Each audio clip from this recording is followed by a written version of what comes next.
종교개혁자들이 오직 믿음을 외치면서 구원 얻는 믿음에 대해서 말할 때에 그들은 로마 가톨릭이 주장하는 구원론에 대해서 문제의식을 가지고 있었습니다. 로마 가톨릭은 이 구원이라는 것이 고해 성사를 통한 교회의 사기도나 사면을 통해서나 성도들이 쌓아야 하는 선한 행실로서 완성된다는 생각을 갖고 있었습니다.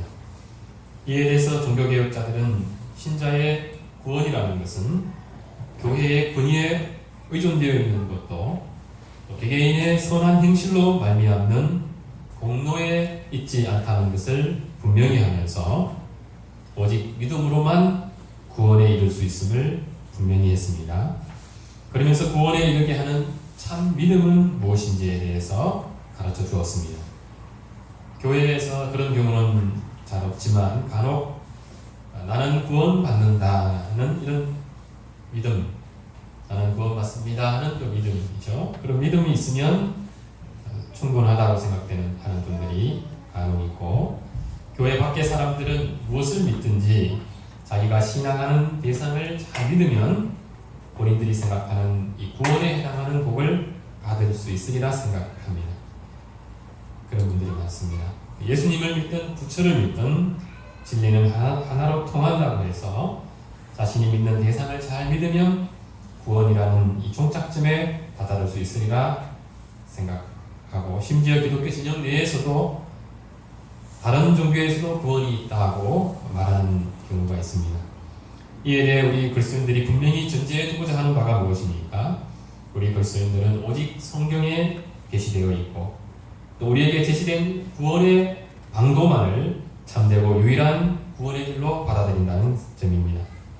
그렇게 해서 교회의 대다수의 신자들은 예수 그리스도를 믿음으로만 구원받는다는 것을 고백합니다. 전도할 때도 예수 믿으면 구원받습니다 라는 점을 강조하려고 합니다. 그런데 교회에 오랫동안 다녔음에도 불구하고 예수 믿는다는 것은 무엇인가?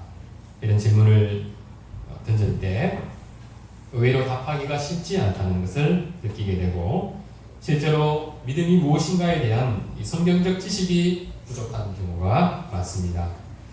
우리는 성경에서 스스로는 하나님을 믿을 만큼 믿었다고 생각하는 했던 사람들 중에 실질적으로는 주님을 믿지 않았던 그 사람들이 있다는 것을 알고 있습니다.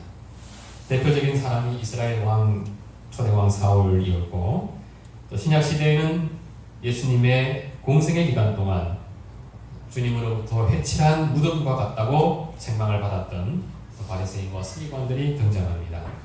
사실 이스라엘 사람들 대부분은 자신들이 최소한 하나님을 믿는 사람들이었고 구원받은 사람들이라고 생각했습니다. 그러나 그들에게 어떤 문제가 있었습니까? 구원 얻는 믿음이 어떤 믿음인지를 잘 몰랐다는 것입니다. 그들은 할례를 받고 율법을 잘 지키면 구원에 이를 것으로 생각했습니다. 하나님께서 기뻐하실 만한 자신들의 선한 행위가 구원의 조건이 된다고 생각한 거죠. 마태복음 7장 21절을 보면 이런 말씀이 있습니다. 나더러 주여 주여 하는 자마다 천국에 다 들어갈 것이 아니요 다만 하늘에 계신 내 아버지의 뜻대로 행하는 자라야 들어가리라. 어떤 자들은 주님의 이름을 부르며 선지자도 됐고 또 주의 이름으로 귀신을 쫓아내며 많은 권능까지 행했습니다. 그런데도 주님은 사역적인 이런 성과나 종교적 행위들로 구원에 이르는 것이 아닌 걸 분명히 말씀하셨습니다. 우리는 열처녀 비유에서도 동일한 예를 보게 됩니다. 주님으로부터 내쳐진 5 처녀들도 주여 주여 하면서 신랑 되신 주님께서 오시기를 간절히 기다렸습니다. 겉으로 볼 때 주님을 믿는 것으로 보여지는 사람들이었지만 그들은 끝내 구원에 이르지 못했습니다. 이러한 성경의 예들은 나는 주님을 믿습니다 하는 이들조차 내가 참으로 구원받은 하나님의 자녀인가를 자연스럽게 되묻게 합니다. 무엇보다 도대체 구원에 이르는 참 믿음이란 어떤 믿음인가를 고민하게 하죠. 특히나 오늘날 우리 교회를 보면 교회를 잘 다닌다고 하는 사람들이 이단 사상에 의외로 쉽게 빠져드는 것을 보게 됩니다. 이건 무슨 보게 되죠? 신학 교육까지 받았던 그런 분들도 신천지 같은 이런 이단 사상에 빠지는 것을 보면 우리 교회가 구원에 이르는 참 믿음에 대한 바른 성경적 가르침에서 얼마나 멀어져 있는지를 엿보게 해줍니다. 만일 어떤 그리스도인에게 당신은 구원받은 사람입니까? 하고 물으면 대개는 자신이 현재 느끼고 있는 느낌이 어떠한지를 생각하게 됩니다. 은혜 받았을 때의 느낌, 또 그렇지 못할 때의 느낌에 따라 어떤 때는 구원받은 것 같고 어떤 때는 못 받은 것 같은 느낌이 듭니다. 그것을 오랫동안 반복해 오던 분들 중에는 구원 받았는지 못 받았는지 결국은 모르겠더라 말씀하는 분들이 있습니다. 이분들은 구원의 확신을 가지고 산다는 것이 불가능하다는 생각으로까지 나아가게 됩니다. 이런 분들이 지닌 근본적인 문제가 무엇입니까? 구원에 대한 확신을 자기 자신의 주관적 체험에 근거해서만 생각하려고 한다는 것입니다. 주관적 체험도 아주 중요합니다. 그러나 이러한 체험은 항상 객관적 진리에 단단히 고정되어 있어야만 합니다. 구원 없는 참 믿음에는 아주 중요한 특징이 두 가지가 있습니다. 이 두 가지는 서로 균형을 잃지 않도록 해야 하는데, 첫 번째는 믿음의 대상에 대한 분명한 지식입니다. 우리가 믿는 하나님은 어떤 분이신가에 대한 바른 지식이 있어야 합니다. 요한복음 17장 3절 다시 제가 읽어드리겠습니다. 영생은 곧 유일하신 참 하나님과 그의 보내신 자 예수 그리스도를 아는 것입니다. 영생이 유일하신 하나님과 예수 그리스도를 아는 이 지식과 뗄 수 없는 관계임을 잘 말해주고 있습니다. 요한일서 5장 20절은 예수 그리스도가 어떤 분인지를 잘 말씀해주고 있습니다. 또 아는 것은 하나님의 아들이 이르러 우리에게 지각을 주사 우리로 참된 자를 알게 하신 것과 또한 우리가 참된 자 곧 그의 아들 예수 그리스도 안에 있는 것이니 그는 참 하나님이시요 영생이시라. 우리가 주님을 믿는다고 할 때 이는 예수 그리스도께서 하나님의 아들이시요 유일하신 하나님이심을 믿는 것을 의미합니다. 그리고 왜 예수 그리스도께서 성육신하여 오셨고 이 땅에서 고난받으시고 죽으시고 부활하셨는지 그것을 우리가 잘 알고 있어야 합니다. 예수 그리스도의 십자가에서의 죽음이 우리 죄를 위한 대속의 죽음임을 우리가 또 믿어야 하고, 누구든지 예수 그리스도를 믿는 자에게 죄사함이 이루어지고 의롭다고 칭하는 이 칭의가 값없이 주어진다는 것도 믿어야 합니다. 예수 그리스도 외에 다른 구원의 길이 없고, 심지어 우리의 선한 행위가 공로가 되어서 하나님께서 베푸시는 이 구원에 기여할 수 있는 그런 가능성조차 없다는 것도 믿어야 합니다. 이러한 구원의 도리에 대한 바른 지식은 예수님을 믿으면 저절로 알게 되는 것이 아니라 우리가 일생 동안 성경을 부지런히 배워가는 그런 노력이 수반되어야 합니다. 참된 믿음의 두 번째 특징, 그래서 믿음이라는 것이 성경의 가르침에 대한 단순한 이치적 동의가 아니라 그것을 넘어선 전인격적인 의존이고 하나님을 인격적으로 깊이 신뢰하고 사랑하고 주님의 뜻에 순종하는 것을 의미합니다. 그래서 구약 성경에는 하나님을 믿는다는 것을 하나님을 신뢰한다, 하나님께 피한다, 하나님을 바라봅니다, 하나님을 경외합니다, 내가 주님을 기대합니다, 기다립니다, 우리 주님께 기대합니다, 주님을 찾습니다, 이런 표현들을 사용해서 주님을 믿는다는 것이 무엇인지를 아주 입체적으로 표현해주고 있습니다. 신약의 경우도 이와 다르지 않습니다. 사도들에게 있어서 주님을 믿는다는 것은 그리스도에 관한 증언을 받아들이는 것뿐만 아니라 그리스도 그분을 받아들이는 것까지 의미하였습니다. 그래서 예수님을 믿는다는 것은 곧 예수 그리스도를 영접하는 것, 그리스도로 옷 입는 것, 그리스도와 함께 죽고 그리스도와 함께 다시 사는 것, 그리스도와 교제 속에서 사는 것, 참 포도나무이신 그 안에 머물러 있는 것, 그리고 그리스도 안에서 그리스도로 말미암아 하나님이 성도들의 아버지가 되시고 그들이 그의 아들들과 딸들이 되는 것이라고 고린도후서에서 말씀하고 있습니다. 화란의 개혁주의 신학자 헤르만 바빙크는 이러한 구원 없는 믿음에 대해서 다음과 같이 잘 요약해서 말씀해주고 있습니다. 잘 한번 들어보십시오. 내용이 좀 어렵습니다. 하나님의 말씀인 선지자들과 사도들의 증거에 대한 지식이요, 견고한 확신이며, 지식 나왔고 확신이 나왔지 않습니까? 의심 없는 확실함일 뿐만 아니라 동시에 마치 한 사람이 다른 사람에 대해 신뢰하는 것과 같이 하나님으로 말미암아 은혜와 진리를 충만히 드러내시는 그리스도 자신을 든든히 신뢰하는 것입니다. 이러한 요소들은 서로 분리될 수가 없습니다. 지식이 없이는 신뢰도, 의지도 불가능합니다. 알지도 못하는 그분을 어떻게 신뢰한다는 말입니까? 그러나 반대로 지식이 신망과 신뢰로 이어지지 않는다면 그것은 애초부터 올바른 지식이 아니었습니다. 여호와의 이름을 아는 자는 반드시 그를 신뢰하고 의지하는 것입니다. 이러한 참 믿음의 특성을 생각해보면 우리는 자연스럽게 이러한 믿음은 어떻게 소유할 수 있는가 하는 질문을 할 수밖에 없습니다. 성경의 내용에 지적으로 동의하는 것은 할 수 있지만 주님을 전인격적으로 의지하고 사랑하고 순종하는 것은 우리의 의지로 할 수 있는 것이 아니기 때문입니다. 믿음은 어떻게 소유할 수 있는가에 대한 성경의 분명한 가르침이 무엇입니까? 에베소서 2장 8절입니다. 너희가 그 은혜를 인하여 믿음으로 말미암아 구원을 얻었나니 이것이 너희에게서 난 것이 아니요 하나님의 선물이라.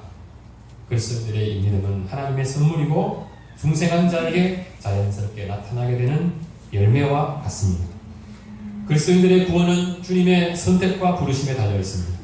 그리고 이러한 주님의 뜻이 역사 속에서 선택된 하나님의 백성들에게 실질적으로 나타나도록 역사하시는 분이 성령님이십니다. 우리에게 믿음을 심어주실 뿐만 아니라 우리가 하나님의 자녀 되었음을 확신시켜 주시는 분이 성령님이십니다. 이에 대해서 웨스트민스터 신앙고백서 18장 2항이 다음과 같이 말해주고 있습니다. 우리의 영과 더불어 우리가 하나님의 자녀라고 말씀하시는 양자의 영이신 성령님의 증언에서 비롯한다. 성령님은 우리의 기업의 보증이 되시고 우리는 그분 안에서 구원의 날까지 인치심을 받았습니다. 한 사람에게 믿음을 주시는 성령님의 역사들은 다음과 같은 요소들을 동반하게 됩니다. 첫째는 율법과 성령으로 우리 자신이 얼마나 심각한 죄인인지를 깨닫게 해 주십니다. 로마서 7장 7절 말씀입니다.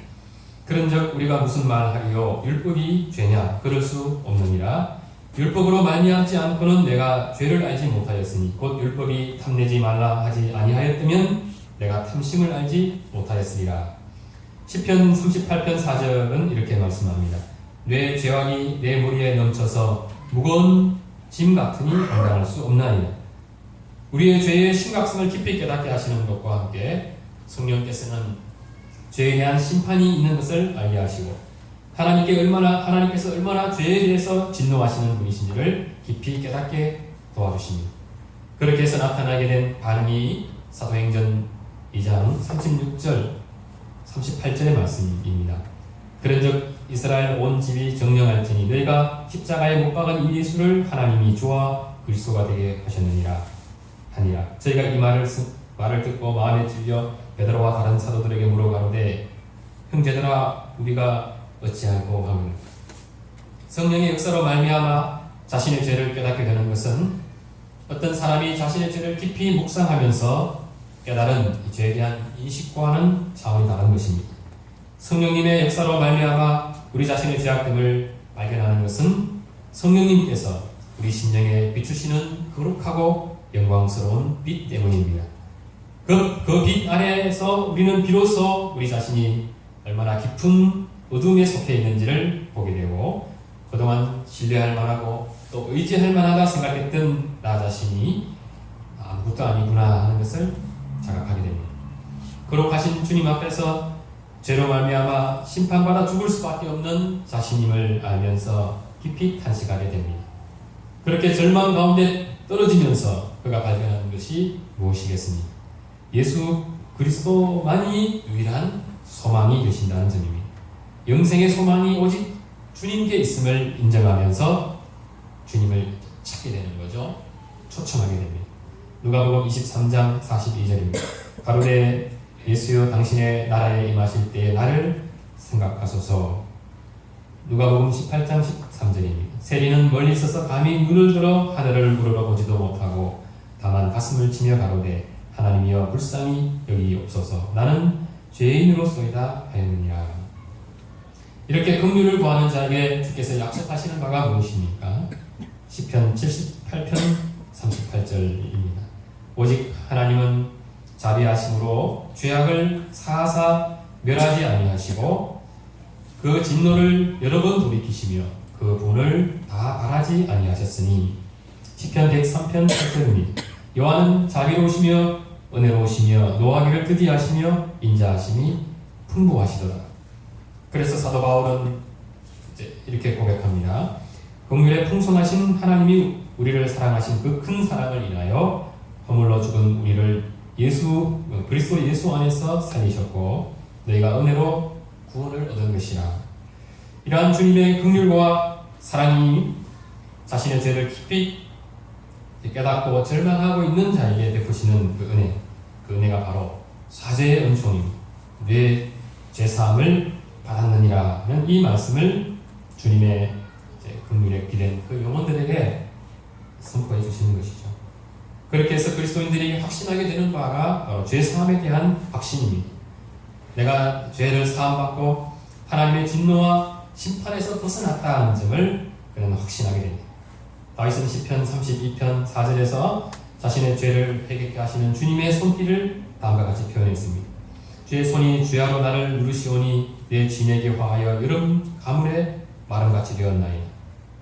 죄로 인해 이렇게 큰 고통 가운데 있는 자가 죄사함을 확신케 되었을 때 그 누리는 기쁨을 다윗이 이렇게 표현했습니다. 허물에 사함을 얻고 그 죄의 가리움을 받은 자는 복이 있도다. 마음에 간사가 없고 여호와께 정죄를 당치 않는 자는 복이 있도다.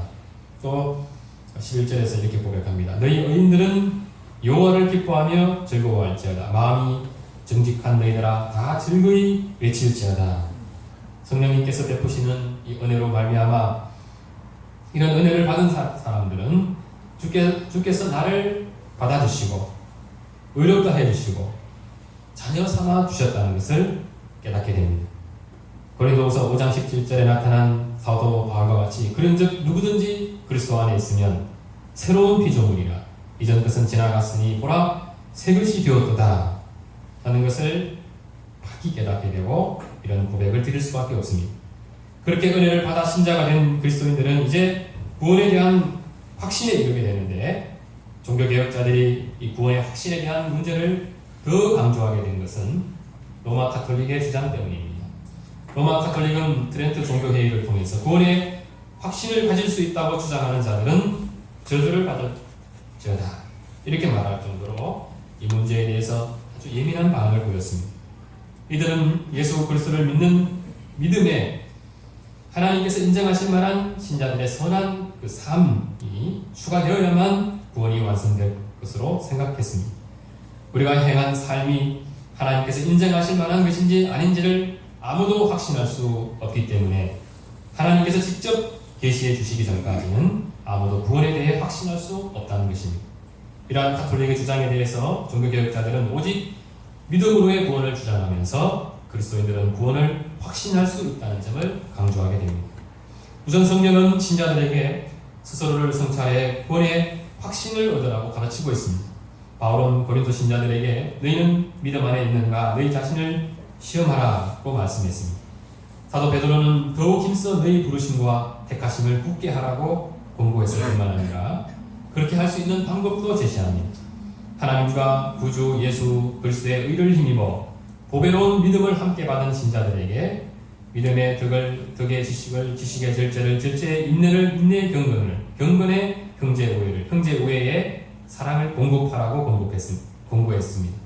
신자는 그런 방식으로 부르심과 택하심을 확신할 수 있다는 것입니다. 히브리서 기자도 우리가 간절히 원하는 것은 너희 각 사람이 동일한 부지런함을 나타내어 끝까지 소망의 풍성함에 이르라고 말씀하고 있습니다. 웨스트민스터 신앙고백서 18장 1항은 신자가 구원의 확신에 이룰 수 있음을 다음과 같이 잘 말씀해주고 있습니다. 위선자들이나 거듭나지 않은 사람들은 그릇된 소망과 육적인 생각에 치우쳐 스스로 구원받아 하나님의 은혜를 누리는 상태에 있다고 착각할 수 있습니다. 그런 그들의 소망은 모두 허사가 되고 말 것입니다. 그러나 주 예수님을 진실하게 믿고 그분을 진정으로 사랑하며 그분 앞에서 선한 양심에 따라 행하려고 노력하는 사람들은 현세에서 자신이 은혜의 상태에 있다는 것을 확신하고 하나님의 영광을 바라며 기뻐할 수 있습니다. 그들의 소망은 그들을 결코 부끄럽게 하지 않을 것입니다. 물론 구원의 확신 가운데 그랬던 그리스도인들도 때로는 구원의 확신에서 멀어질 수 있다는 것도 동시에 가르쳐주고 있습니다. 대표적인 예가 선지자 엘리야였고 또 사도 베드로였습니다. 베드로는 다 주님을 버릴지라도 나는 주님을 버리지 않겠다고 혼장담했던 사람이었습니다. 그랬던 베드로는 예수님께서 체포되시던 날에 3번 부인합니다. 입으로 직접 부인하지는 않았지만 다른 제자들의 형편도 다르지 않았을 것입니다. 시편 77편 1절에서 9절 말씀을 한번 찾아서 같이 한번 읽어보겠습니다. 시편 77편입니다. 1절에서 9절까지 말씀입니다.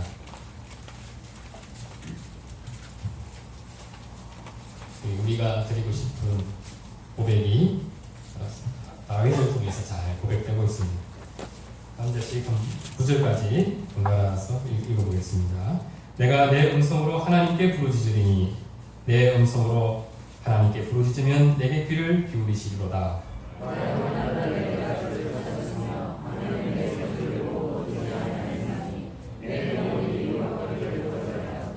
내가 하나님을 기억하고 불안하여 근심하니 내 심령이 상하도다.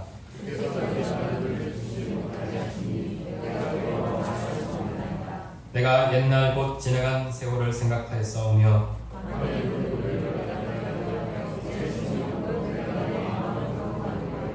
주께서 영원히 버리실까? 다시는 은혜를 베풀지 아니하실까?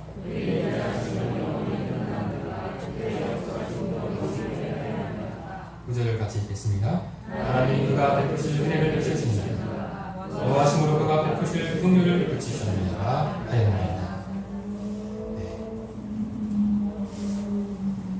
시편 이 기자의 탄식이 얼마나 영적인 그 고뇌가 얼마나 깊은지를 잘 보여주고 있습니다. 그리고 하나님을 신실히 믿었던 사람들도 얼마나 깊은 영적 진짜 가운데 빠질 수 있는가 보여주고 있습니다. 웨스민스터 신앙 고백서 18장 4항에서도 이에 대해서 잘 말해주고 있습니다. 참 신자라도 구원의 확신이 다양한 방식으로 흔들리거나 감소하거나 중단될 수 있습니다. 그러면서 이 일이 어떤 경우에 발생하게 되는지도 또 잘 설명해주고 있습니다. 그런 해를 입혀 성령을 근심하시게 하거나 갑작스럽고 격렬한 유혹에 직면하거나 하나님이 그 얼굴빛을 굳으시어 자신을 경외하는 사람들조차 빛이 없는 상태에서 어둠 속을 그늘게 하시는 경우에 발생합니다. 그러면서 성경이 동시에 우리에게 가르쳐주는 바가 무엇입니까? 잃어버린 이 구원의 확신에 또다시 버렸던 이 구원의 확신에 또다시 이룰 수 있다는 것인데 그 근거는 우리 자신에게 있는 것이 아니라 주님께 있다는 것도 이사야서가 잘 말씀해주고 있습니다. 이사야서 54장 7절에서 8절 말씀을 제가 읽겠습니다. 내가 잠시 너를 버렸으나 큰 긍휼로 너를 모을 것이요 내가 넘치는 진노로 내 얼굴을 내게서 잠시 가리웠으나 영원한 자비로 너를 긍휼히 여기리라. 내 구속자 여호와의 말이니라. 웨스민스터 신앙 고백서에서도 다음과 같이 말씀해주고 있습니다. 하나님의 씨앗과 믿음의 생명, 그리스도와 형제에 대한 사랑과 마음의 진실함과 의무를 행하려는 양심은 결코 온전히 사라지지 않습니다. 적당한 때가 되면 성령의 역사로 인해 확신이 되살아나고 그렇게 되기까지 완전한 절망에 빠지지 않도록 보호를 받습니다. 이러한 성령님의 역사를 진행해 가실 때 주님께서 우리 신자들에게 요구하시는 명령을 우리가 항상 기억해야 할 것입니다. 그것이 무엇입니까? 주님께서 우리에게 마련해 주신 은혜의 방도들, 그것을 이제 부지런히 사용하는 것입니다. 부지런히 기도하고 또 말씀을 묵상하고 예배와 성찬에 참여하고 성도들과 부지런히 교제하는 일들을 잘 감당해 가야만 합니다. 그렇게 해서 그리스도인들은 항상 은혜 안에서 강한 삶, 구원의 확신 가운데 거하는 삶을 살아가야 하고, 그렇게 은혜 베풀어 주시는 그 은혜를 따라서 온 힘을 다해 주님을 섬기고 주님께 영광을 돌려드리는 삶을 살아가야 할 것입니다. 기도드리겠습니다. 거룩하신 주님, 우리의 믿음이 우리 스스로 믿고자 하는 의지와 결정에서 비롯되는 것이 아니라 죄인 되었던 우리를 먼저 찾아오시고 우리에게 값없이 은혜 베푸시는 주님의 은혜로 말미암아 부여해 주신 선물인 것을 잊지 않게 해주시고, 우리에게 이 큰 구원을 베풀어 주신 주님의 은혜를 등한히 하지 않고